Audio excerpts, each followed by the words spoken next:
तो ये चीज़ भी इतिहास में अब लिखी जाएगी कि मुख्तार अंसारी को लोकतंत्र में भी लड़ के कोई नहीं हरा पाया और ज़िंदगी में भी कोई उनको मार नहीं पाया। हाँ, धोखे से ज़रूर पीठ पीछे उन पे हमला किया गया जहर देकर।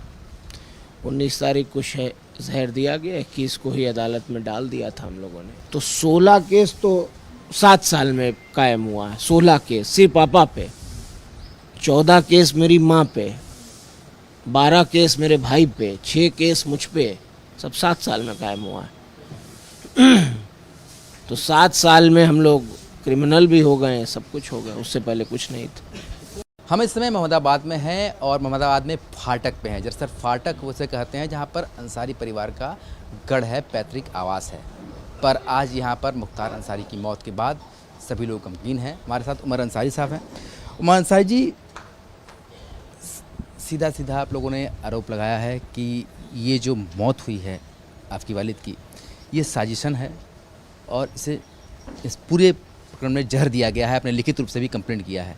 तो क्या अब तक क्या कुछ रिपोर्ट वगैरह तलब हुई इस पर? मौत नहीं हुई है, स्वाभाविक मौत नहीं है, संयोजित हत्या है। और इतना तो मैं ज़रूर कहूँगा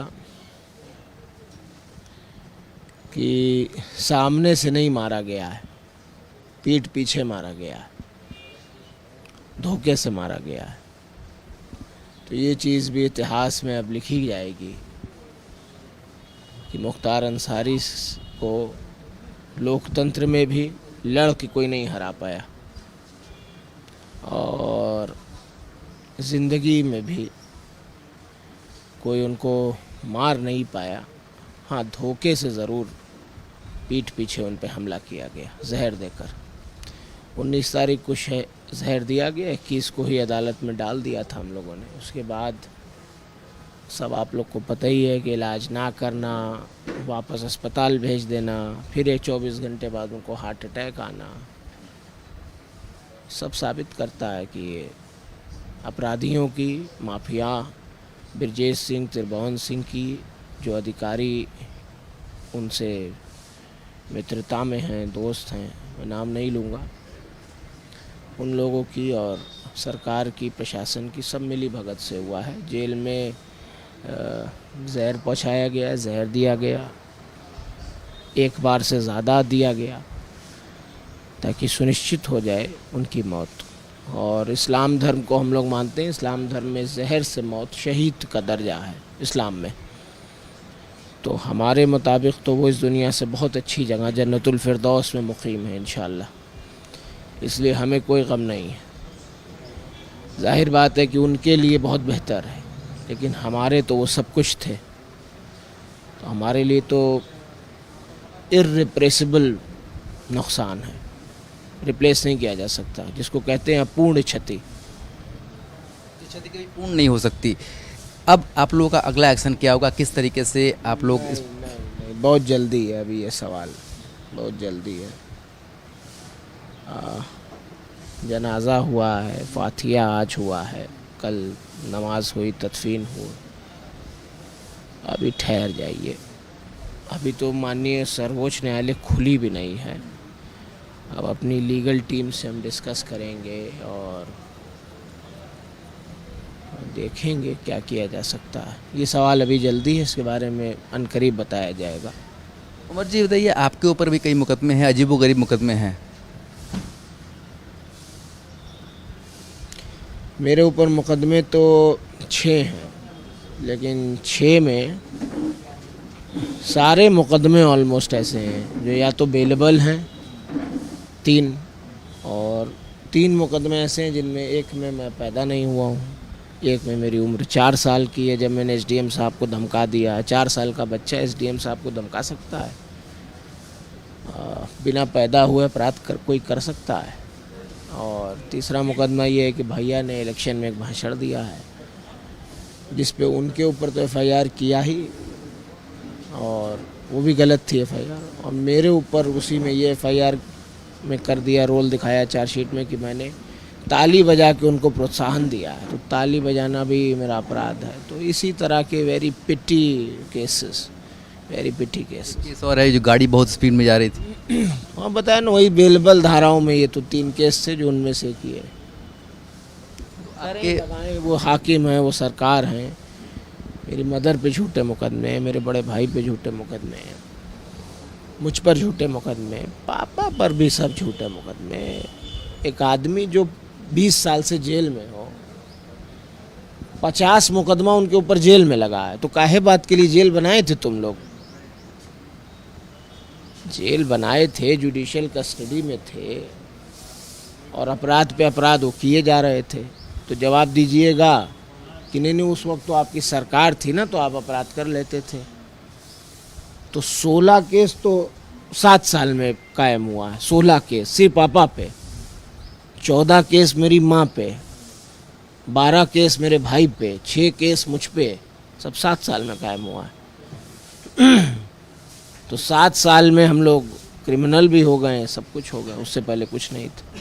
कौन है इसके पीछे, किसको जिम्मेदार मानते हैं? साफ बात है, वही लोग हैं जो अपने मुकदमे खुद वापस ले लेते हैं, अपनी मंत्री परिषद के मुकदमे वापस ले लेते हैं, अपनी स्वजाति के गुंडों के मुकदमे वापस ले लेते हैं, वही दूसरे को अपराधी कहते हैं। हमारे पास सरकार है, हम पावर में हैं, तो हम अपनी कलम से अपना मुकदमा हटा लेंगे और तुम पे झूठा मुकदमा लाद के तुम्हारी महिलाओं को घर की भी जेल भेज के और कहेंगे कि इनकी तो घर की महिलाएं भी माफिया हैं। मेरी मदर पे 3 गैंगस्टर है। आप सोचिए, चेहरा किसी ने देखा नहीं होगा, आवाज़ किसी ने सुनी नहीं होगी, 500 रुपये के बोट चोरी का मुकदमा लगा दिया। बताइए, तो इस तरह के क्या इस पे कहा जाए, कहा क्या जाए? इस पे कुछ कह नहीं सकते हम, बस माननीय न्यायपालिकाओं पे यकीन है, जब खैरात पे चढ़ेगा तो पता चल जाएगा। जो पुराने अधिकारी हैं जो अब तो सामने आकर ये बता रहे हैं कि आपके वालिद के बारे में, क्राइम हिस्ट्री के बारे में, जिस तरीके से बातें अब हो रही हैं और जिस तरीके से अब जनाजा में हम लोग देख रहे थे लाखों की भीड़ यहाँ पर शामिल हुई थी, आने वाला दिन चुनाव का भी है, 5 बार के विधायक रहे हैं आपके वालिद, क्या दिखता है भविष्य? नहीं, अगर तो आप इस संदर्भ में बोल रहे हैं कि पूर्व अधिकारी, पूर्व डीजीपी और ये लोग खिलाफ भी बोल रहे हैं, तो आप माननीय बिजराल जी की बात कर रहे हैं, तो आप ये जानते होंगे कि वो बीजेपी में है। मैं शैलेंद्र सिंह की भी बात कर रहा हूँ, शैलेंद्र सिंह जो लेकिन बिजराल जी की नहीं कर रहे हैं। जी भी कर रहे हैं, उनके भी कर रहे हैं। मैंने कहा कई अधिकारी इस तरह के सामने आके बोल मेरा ये कहना है कि जब आप हमारे खिलाफ बोलोगे, चाहे सच चाहे झूठ, तो जब खिलाफ बोलोगे तभी तो सरकार की नज़र में अच्छे रहोगे, और जब अच्छे रहोगे तभी ना माल पानी मिलता रहेगा, पद वद मिलता रहेगा। नहीं तो ये लोग तो प्रधानी भी अपने गांव की नहीं लड़के जीत सकते हैं। रहमो करम पे सरकार की जो पद मिल जाए, बड़े से बड़ा पद मिल जाए, गवर्नर भी बनाया जा सकता है, माननीय महामहिम भी हो सकते हैं। ठीक है, जो बोल रहे हैं, मैं कुछ नहीं बोलूँगा उन पर। भाजपा के अध्यक्ष ओम प्रकाश राजभर जो अभी खुद मंत्री बन गए हैं, एनडीए में शामिल हैं, उन्होंने मुख्तार अंसारी को मसीहा कहा है अभी हाल में इंटरव्यू में। ये सच है कि वो मेरे पिता के बहुत पुराने दोस्त हैं और उन्होंने कहा है जो सही कहा है, क्योंकि वो करीब से हम लोग को देखे हैं, जानते हैं। फ़िलहाल मेरी उनसे बात नहीं हो पाई है 2 दिन से, मैं इस सब में बहुत ज़्यादा ऑक्यूपाइड था और उनकी माताजी की भी शायद तबीयत बहुत ख़राब है, तो वो भी आ नहीं पाए हैं अभी, और मैं भी बात नहीं कर पाया हूँ, करूँगा बात उनसे। तो आगे जो है चुनाव भी है, क्योंकि ये सवाल थोड़ा जल्दी हो जा रहा है, तो आपके वालिद की जो एक लंबी चौड़ी विरासत रही है पॉलिटिकल, उसको आप लोग आगे ले जाएंगे? नहीं, चुनाव तो है ही और उसमें तो कोई टालना है नहीं, और सांसद जी चुनाव लड़ रहे हैं अफजाल बाबा। तो विरासत जहाँ तक आगे बढ़ाने का सवाल है, तो विरासत जो है वो राजनीति में माँ बाप के पेट से नहीं की जाती है।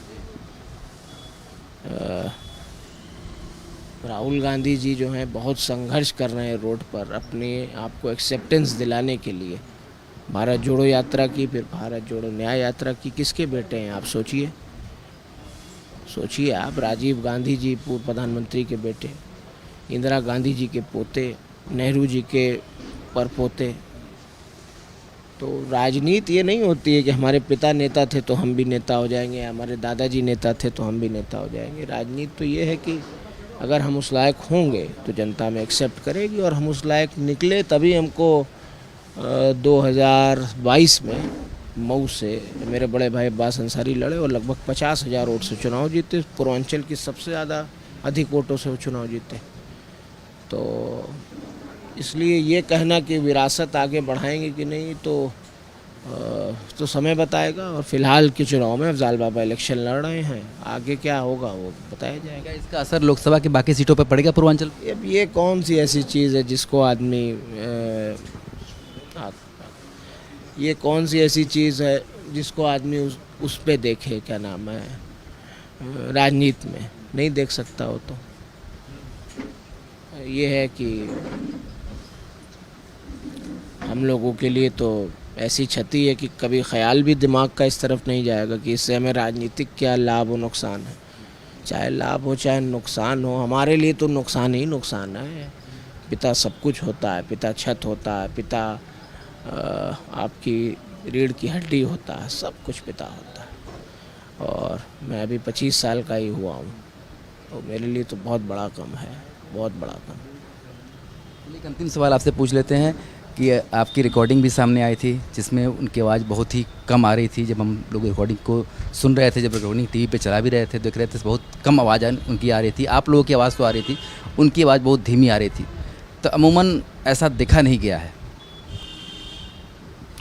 जहर का असर 10 दिन तक जिसके पास रहा हो, और जो स्टूल जिसका नापास होता हो, जिसका यूरिन नापास होता हो, जिसका पेट इतना फूल गया हो, जो फिट आदमी 6.5 फीट हाइट थी लेकिन 90 किलो वज़न था उनका, यानी सामान्य हाइट वाले आदमी का 70 किलो वज़न हो गया, बिल्कुल फिट आदमी, और उनका पेट इतना फूल गया था, इतना।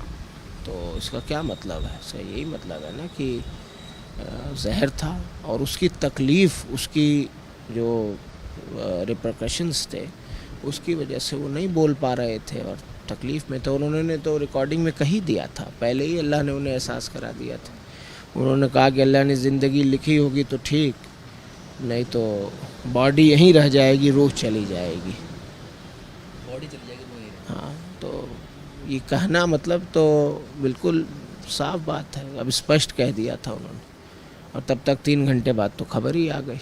अजय राय जी ने भी कहा है कि सरकार को इसकी जांच करनी चाहिए, जबकि अजय राय जी के बड़े भाई का जो हत्या का आरोप था वो कहीं ना कहीं अलित पर था। फिर भी उन्होंने कहा कि जो चले गए उसके बारे में बात नहीं करेंगे, मगर सरकार को इस पर ध्यान देना चाहिए कि ये क्या हुआ है, उस जांच की बात कही। चलिए, कम से कम ज़मीर जागा, कम से कम ज़मीर जागा, सच बोला उन्होंने पहली बार।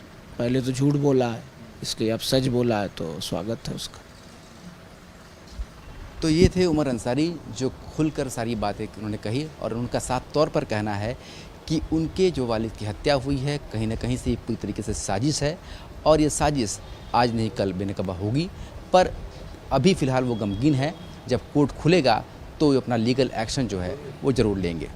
वीडियो जर्नलिस्ट शिवम मिश्रा के साथ सुशांत मुखर्जी, न्यूज़ स्टेट, मोहम्मदाबाद।